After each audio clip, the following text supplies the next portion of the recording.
Hey, this is Future Morty, and this is the story behind Aesthetics. And I know you're probably asking yourself where you can find this mysterious film. We first want to submit it to some film festivals, so we can't publish it to YouTube yet, but it will come on this channel later this year, so make sure to subscribe. However, we thought it might be funny to share the story behind Aesthetics, where nothing went as planned, and we finished the film anyway in the end. So stay tuned and find out how we did that.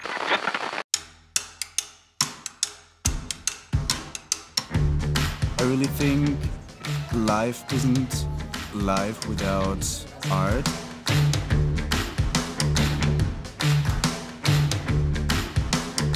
Everything is art a little bit, and I think this is really important and impressive.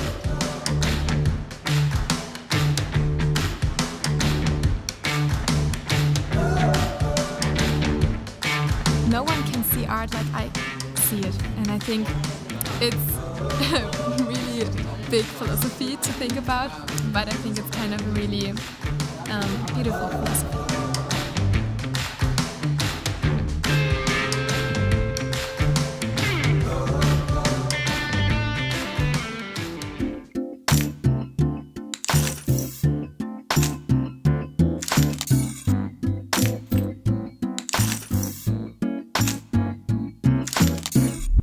It all started 1 year ago.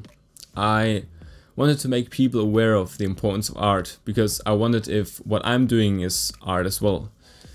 So it was short after I met Jacob at this film festival, and I pitched him the idea of a short documentary talking about that theme. So yeah, he really liked it, and the plan was to shoot the film in 1 week and have it finished after a month.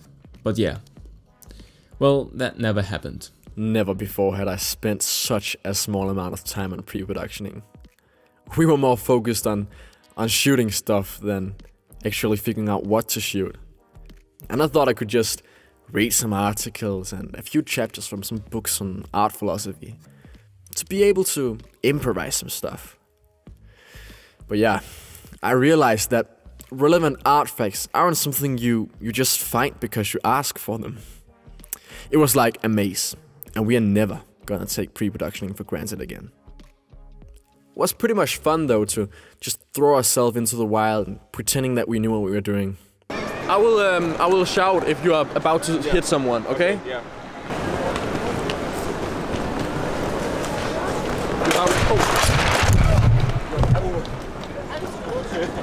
Sorry.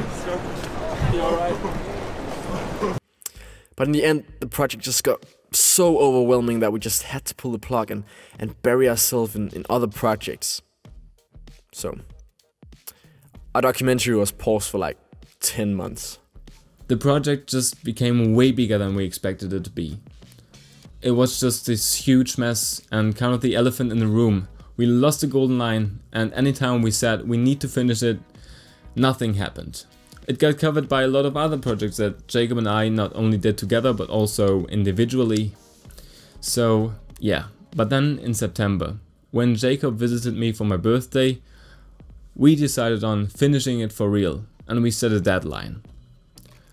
So we met in December to finish the film, but we decided on something that really stressed us out and made this finishing process really important. I happened to be working at the local cinema, and since Jacob and Morty really needed a good motivation and something to look forward to, I thought I'd join the project and kind of help them to get into the right direction. I had already technically joined a year earlier while they were on the lookout for a restaurant to shoot in.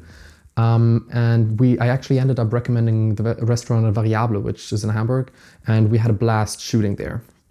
However, when they asked me for a date for the shooting or for the screening, I thought they were looking for something in June, but it actually turned out that instead they were looking for something in January, which was about 2 months time left. And I had already vouched for them at my job, asking whether they could do the shooting or the screening at all.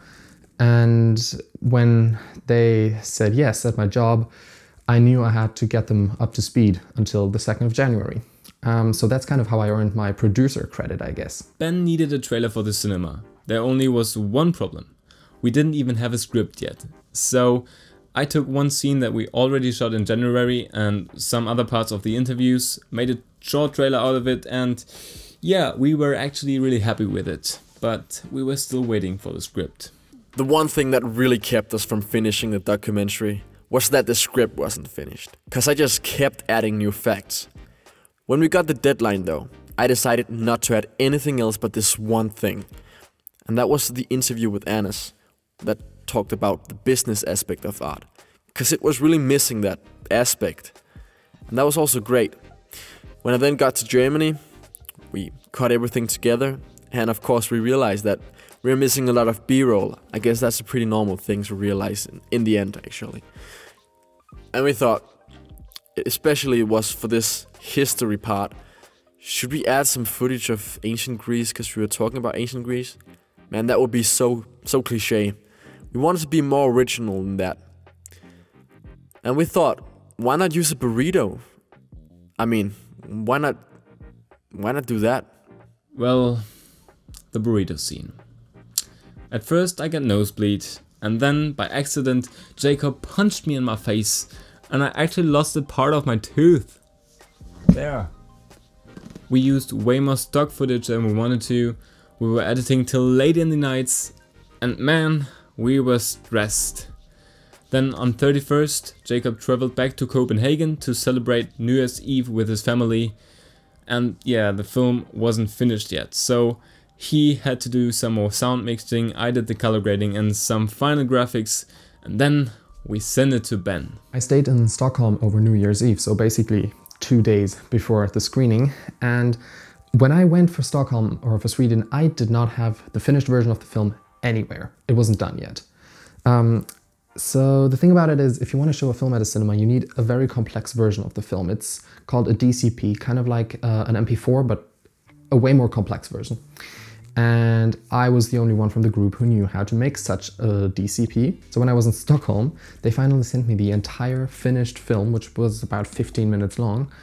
And then I started converting to the DCP, which basically is just, you know, dialing in a few settings and waiting. So I waited for about 10.5 hours, which means that basically right after the New Year's Eve festivities in Stockholm, I went back to the hotel room and started the process as soon as I could.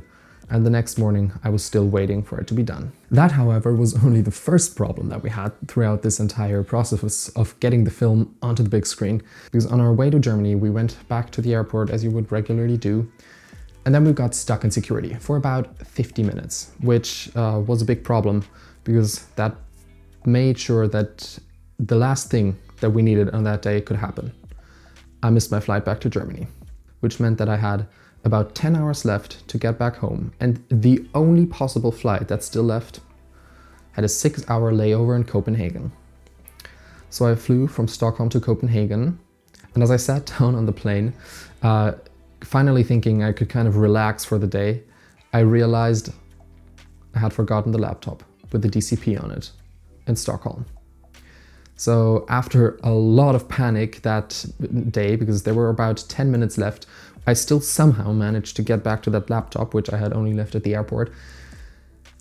And I was there. I did it. I had the laptop. I was on my way to Copenhagen. And I sat at the airport in Copenhagen waiting for 6 hours to get back. And basically that concludes the end of what has probably been the most stressful day of my life. I promised my family to be home for New Year's Eve. So I traveled all the way back to Copenhagen for this one eve, to then travel back to Germany the next morning. And when I got back, it had actually been a year since we started the project. And we kind of finished it that day, so that's pretty funny. When I say kind of, it was because it was not the final cut. Still some stuff missing, especially the sound design. But it was still finished enough for the premiere. And the premiere was so great. We were so excited. It was so great to show them to all of our friends and also some of the artists that had participated in the project. Yeah, great times. We had popcorn, champagne and lovely people coming. We appreciated every one of them, especially 2 of the artists of the interviews who came as well. That was awesome. But most important for us was what this audience thought about the film. So I really just came here to this cinema with no expectations, I would say, for this film, but it really blew me away. I really liked the sound design, actually. I kind of enjoyed the end. So when you connected the art with religion, it was kind of oppressive. I think it was well directed and all that stuff, so I was very happy that I got the invitation to this cinema. I think I really liked the different opinions of the artists you've interviewed. It was kind of interesting that they could describe art in so many ways, and I really like that. Everything is art a little bit, and I think this is really important and impressive. No one can see art like I see it, and I think it's a really big philosophy to think about, but I think it's kind of a really beautiful philosophy. To be quite honest, seeing our film that we had made ourselves finally on the big screen was totally worth it. It was so much fun. It was worth all the stress, pain and hard work. That was the story behind Aesthetics. I hope you enjoyed it, and if you did, leave a like. I will see you next month.